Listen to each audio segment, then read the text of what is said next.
According to the reporting of UK's Daily Mirror, intelligence analysts used facial recognition technology to provide an image of the British militant based only on his eyes, and they may reveal his name in a few days.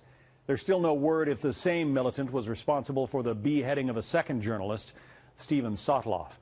James Woolsey is the former director of Central Intelligence, also chairman of the Foundation for Defense of Democracies, which describes itself as a nonprofit, nonpartisan institute focusing on foreign policy and national security.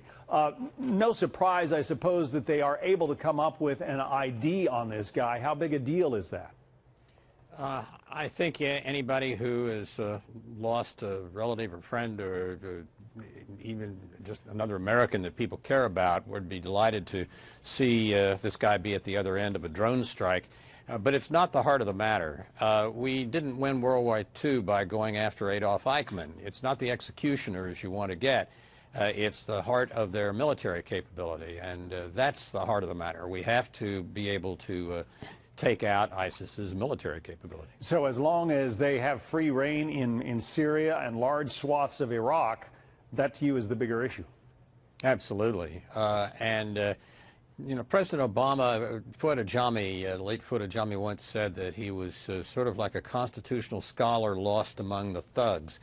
And he's definitely given that impression that Ajami stated, and they're now kind of running to catch up, I think, and trying to look a bit more forceful and come up with a bit more militarily related plans, even if they're not going to put boots on the ground, which I think is wise of them not to do. So this is an important potential transition point for where they may go with everything they're doing in that part of the world. And there was a good sign yesterday.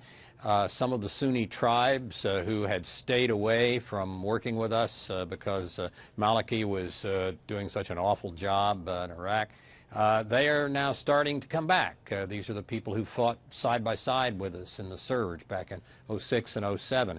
So there could be some positive developments here. Let's hope the president, whatever you think of him politically, let's hope that the president pulls this out. Well, ISIS is the stepchild of al-Qaeda in Iraq. President Obama famously said so many times during the campaigns that that al-Qaeda is on the run.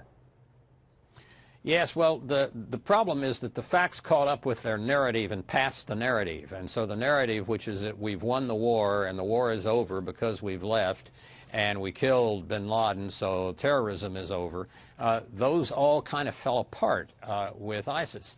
And they're kind of racing now the administration is to try to make what they're doing have something to do with their new narrative, which is a bit more forceful than their old narrative. It creates a big problem when you're trying to make policy based on a narrative or what crops out publicly. James Woolsey, the former director of the CIA, thank you. Good to be with you.